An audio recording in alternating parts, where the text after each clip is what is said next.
ஆடி மாதத்தில் ஜோடியை பிரிப்பது ஏன்? இதுதான் கேள்வி.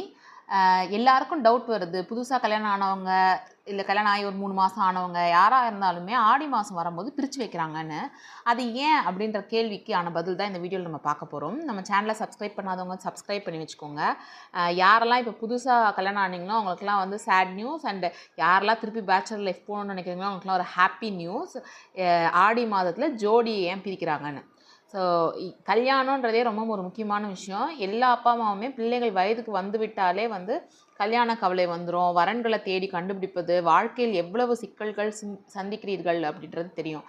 ஆனால் ஏன் நல்ல நாள் பார்த்து கல்யாணம் பண்ணி வச்சாலும் ஆடி மாதத்தில் பிரித்து வைக்கிறாங்க, ஏன் பிரித்து வைக்கணும்னு பெரியவங்க சொன்னாங்க அப்படின்றதுக்கான காரணம் இதுதான். ஆடி மாதத்தில் அந்த புது தம்பதியர்கள் பிரித்து வைக்கிறார்கள். அதற்கு காரணம் ஆடியில் தாம்பத்திய வாழ்க்கை கூடாதென்றும், ஆடியில் தாம்பத்தியம் கூடினால் சித்திரையில் பிள்ளை பிறக்கும். ஏன் சித்திரையில் பிள்ளை பிறக்கக்கூடாது அப்படின்னு கேட்கலாம். அது வந்து ஆன்மீக வழியில் என்ன சொல்கிறாங்கன்னா, அது தந்தைக்கு ஆகாது அப்படின்னு சொல்கிறாங்க. ஆனால் அங்காரனுக்கு ஆதவனுக்கும் யோகபலம் பெற்ற நாளில் பரிகாரங்கள் செய்தால் பெற்றோருக்கு தோஷங்கள் விலகி போகலாம், வந்து அதே மாதிரி எல்லாமே சரியாயிடும், பிள்ளைகள்னால எந்த தோஷமும் வராது அப்படின்னு ஆன்மீகத்தில் சொல்கிறாங்க. நான் வந்து இதை ஒத்துக்கிட்டாலும் எனக்கு சயின்டிஃபிக்காக ஒரு ரீசன் இருந்தது, அதை உங்ககிட்ட ஷேர் பண்ணணும்னு நினச்சேன். ஏன்னா சித்திரை மாதன்றது நல்ல வெயில் உஷ்ணத்தில் இருக்கிற டைமு. அப்போ குழந்தை பிறந்ததுன்னா அதால் அந்த வெயில் அந்த உஷ்ணம் தாங்க முடியாது, நிறைய நோய்கள் வருன்ற காரணத்தினால பெரியவர்கள் சொல்லியிருக்கலாம். நம்ம முன்னோர்கள் எது செஞ்சாலும் ஒரு காரணத்தோடு தான் செஞ்சுருப்பாங்க, அதனால் பிரிச்சிருப்பாங்க நான் நினைக்கிறேன். அப்போ முதல் குழந்தைக்கு மட்டும்தான் அப்படியா, ரெண்டாவது குழந்தைன்னா பிறக்கலாமா, சித்திரை மாதம் குழந்தையே பிறக்கக்கூடாதா அப்படின்னா அப்படிலாம் கிடையாது. ஃபஸ்ட்டு இது தெரியாது எல்லாருக்கும் எப்படி இருக்கும், எப்படி பார்த்துக்கணுன்னு. அதனால் வந்து பெரியவங்க வந்து சொல்கிறாங்க நம்ம ஏன் முதல் தடவை அந்த மாதிரி டைமில் பண்ணணுன்றதுக்காக ஆடி மாதத்தில் ஜோடிங்க ஒன்றா சேரக்கூடாதுன்னு சொல்லுவாங்க. ஸோ யாரெல்லாம் வந்து பேச்சுலர் லைஃப்பை மிஸ் பண்ணுறீங்களோ அவங்களுக்குலாம் இது ஒரு செம்ம ஜாலியான டைமு. 2 பேரும் வந்து அவங்கவுங்களோட சந்தோஷமான வேலையெல்லாம் பார்த்துட்ருக்கலாம்.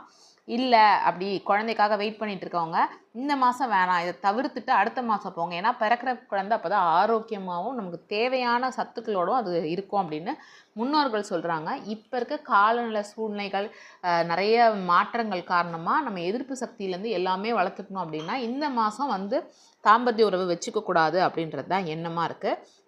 மற்றபடி ஆடி மாதம் கூடனா தப்பு, அது தோஷம், அந்த மாதிரிலாம் ஒன்றும் இல்லை. எதுவாக இருந்தாலும் இப்போ இருக்க நவீன காலத்துக்கு நம்ம வந்து அடாப்ட் பண்ணிக்கலாம். இப்போ 2வது குழந்தை 3வது குழந்தைலாம் அந்த சமயத்தில் பிறக்கும்போது நம்ம அதுக்கான ட்ரீட்மெண்ட், மெடிக்கல் ஃபெசிலிட்டி எல்லாமே இருக்குது. நம்ம ரிஸ்க் எடுக்கணுமான்றது தான் நம்மளோட முன்னோர்களோட கருத்து. இப்போ அட்வான்ஸ்டாக இருக்கனால நம்ம எல்லாமே ஓகே தான் அப்படின்றது என்னோட கருத்து. ஸோ இதை யாரெல்லாம் வந்து ஒத்துக்கிறீங்களோ அவங்களாம் வந்து கமெண்ட் பண்ணுங்கள், உங்களோட கருத்துக்கள்லாம் சொல்லுங்கள், லைக் பண்ணுங்கள், உங்கள் ஃப்ரெண்ட்ஸ் கிட்டே இந்த இன்ஃபர்மேஷனை ஷேர் பண்ணுங்கள்.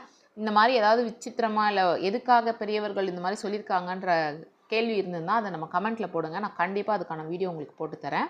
நம்ம சேனலை மறக்காமல் சப்ஸ்கிரைப் பண்ணிக்கோங்க. தேங்க்யூ.